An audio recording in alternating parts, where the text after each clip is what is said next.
Former Deputy Governor of Anambra State, Nkem Okeke, has reiterated that he had no regrets defecting from the All Progressives Grand Alliance, APGA, to the All Progressives Congress, APC.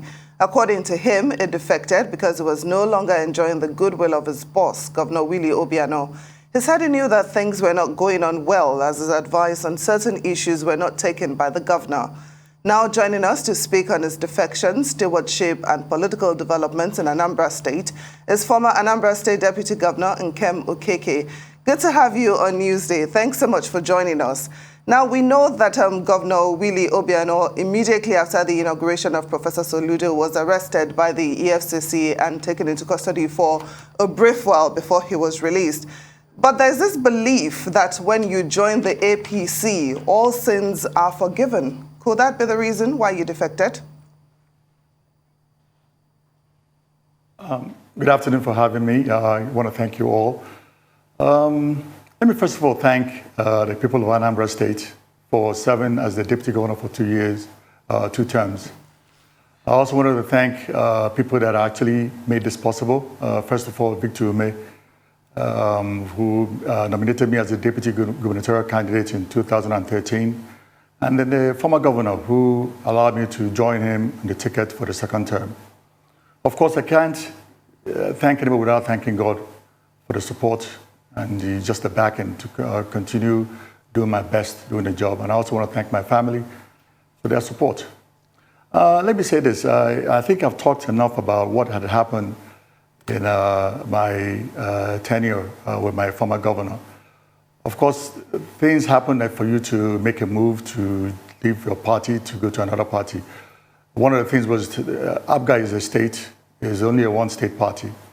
APGA is not a national party as far as I'm concerned, and I wanted to go national. I've risen to the top of the political echelon in Anambra as a deputy governor. I don't intend to wait 8 years to run for governor because then I'll be 70. What would I be doing to run around the state asking people to vote for me at the age of 70? And of course, I don't want to run for Senate.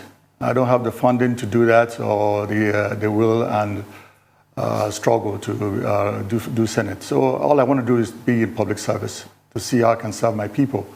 You know, that's all. That's all I wanted to do. And I needed to go to the center. And the idea was, okay, what do I join? Do I join PDP or do I join APC?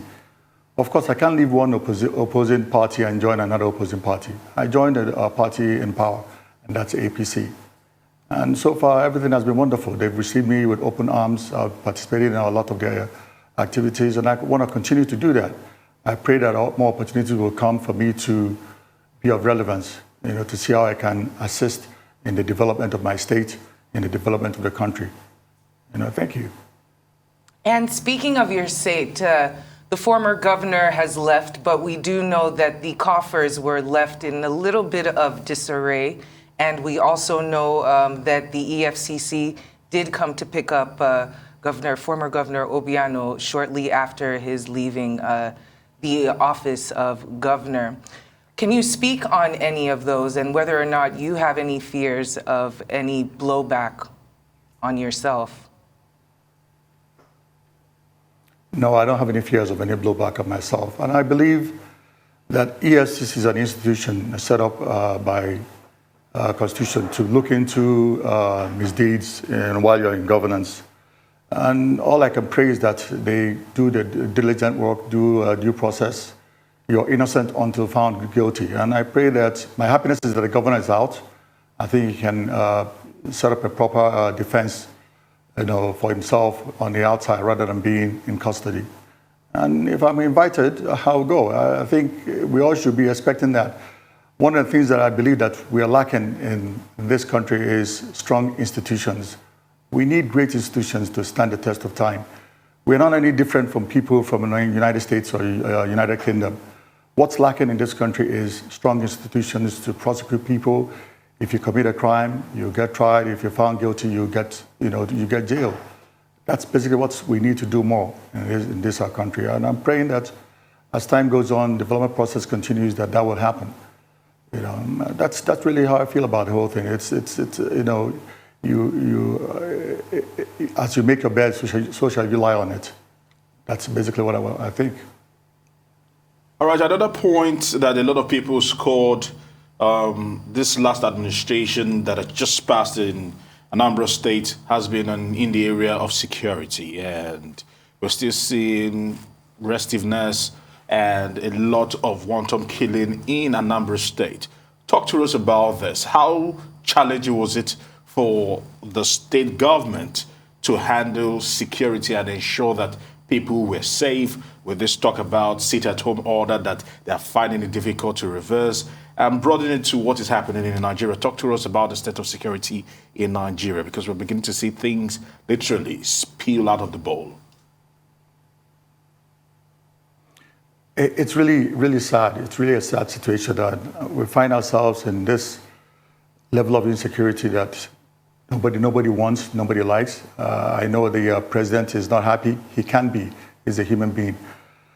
I think the problem we have in our society is a situation where people are desperate, lack of jobs, lack of the good institutions to fight insecurity, the intelligence work that's not there, agencies not speaking to one another. And fighting insecurity is not a one-man affair. It's a collective process. The whole nation, everybody needs to fight, anybody needs to be on their toes, making sure that people around you are there not to commit crime, but to do right. Let me give an example. A country like Israel, they have a very good security network, and it works because their people, their citizens are all part of the process. It's not just a one-man show. It's not the army, not just the police. It's the citizens themselves that need to be able. They are the ones that live in those communities. They're the ones that know who the criminals are, and they're the ones that need to send the information to the relevant agencies for them to act. That's not happening here. That's not happening. In Anambra, when we first started in 2014, the governor did quite a bit to stem insecurity in the state. You have to commit a lot of funds. You have to have the willpower, the guts, the strength of character to continue doing that. And you can't let up. One of the things that I know armed robbers hate is they want to know who knocks on their door. So if you're able to make sure that those hideouts, you continue to harass them in those hideouts, they will leave. They will look for other locations. And while they're moving around looking for locations, they can't be looking for people to kill. I'm a bit saddened by the killing yesterday of road safety workers in the state. I wonder why. Why road safety? They don't carry guns, so why shoot them? People have been made to sit at home. Anambra is the place where people trade. They believe in their trading, they believe in their work, going to the farm or going to their shops. Making them sit at home is costing them. You're not helping the people. You're not helping the citizens of that state. Whatever the cost you're fighting, it's of no use to anybody. And I'm praying that the governor will find a way to deal with this situation and be able to stem it, to arrest the whole situation and stop what's going on. It's just completely senseless. I don't understand it. Very frustrating, very, very barbaric. It just doesn't make any sense. I pray for him, and I pray that he's able to come up with the right decisions, the right solutions, to deal with this problem. Now, still on the issue of security, the current governor of Anambra State, Governor Soludo, is offering amnesty to all agitators in the state. He's also calling for dialogue because, according to him, you cannot shoot an ideology with a gun. Is this a step in the right direction? What about the lives that have been unfairly taken, their loved ones that are crying for justice? What's your take on this?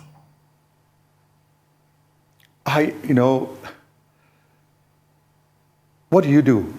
You need to stop the process. You need to stop it from happening. The question is, what's the solution? I don't think I have the solution. I think he needs to sit down and discuss with the relevant agencies and figure out how to approach this. Of course, talking to the federal government won't be a bad idea, to see what they can do to help. We need to do something about this. It's not helping anybody. It's just dragging the nation backwards, dragging the state backwards. You can't ask investors to come to your state if there's insecurity. They're not going to come there to invest any amount of money. So if we don't arrest insecurity, we're not going anywhere. Everywhere in the nation, we must do something. We must sit down and proffer solutions and make sure that we follow up and be really, really, really, really conscientious and be steadfast in doing it. And I pray it happens. I wish the new governor, the best of luck, because I know it's just too much for him to grapple with right now. You're dealing with a state that's not enough resources, and yet you need to spend money to rebuild police stations, rebuild local government offices that have been burnt down for no reason. All right, Mr. Okeke, quickly, you were trying to talk about Nnamdi Kanu. Talk to us about the man and what should be done to his situation right now. I don't know. Like I said, it's not a state problem. It's a federal government problem. I know there has been a plea made by some Igbo leaders when they went to see the president to beg for his release, but I'm not sure that it works that way. You can't just beg for somebody's release and expect that to happen. There are due processes that need to be followed, because I believe he's not the only one that's been arrested or been held by the federal government. There must be due process, but the only thing we can ask is let it be done quickly, and if he needs to be released, let him be released. If he needs to be jailed, let him be jailed. Just let the process, be done, and whatever needs to be done to be taken care of. I can't. One man cannot hold the state at ransom. We can't be in a situation where the state is not moving, sit at home every Monday. People are not able to go to their workplace. Nothing moves. The state is losing money from taxes, from people going about their business. I don't know. Uneasy lies the head that wears the crown. And I feel for the governor, and I pray that he's able to come up with something. Yeah, we all do. That will bring a lasting solution to the problem. Okay, and finally, Dr. Okeke, after serving in the government, of course, working as a deputy governor, and now you have defected, you spoke about wanting to go national. What is next for you in terms of your political career? Oh, good question. Well, like I said, I've been in APC for a couple of months now, and they've really accepted my presence, participated in a lot of their activities. And I'm praying for more. I'm praying for more opportunities to be able to serve. Currently, I'm a member of the APC Professional Forum. It's a good forum for professionals to be a part of. It's just a way for us to sit back, sit down, and think, profile solutions to the country's problems, listen to those that want to lead the country, see what they have to offer. We must look at how do we make this country move. Development is a continuous process. The president is trying to do his best. By next year, he steps down, somebody else takes over. Hopefully, somebody will continue to build on what's good that this administration has done, so far. We just have to continue.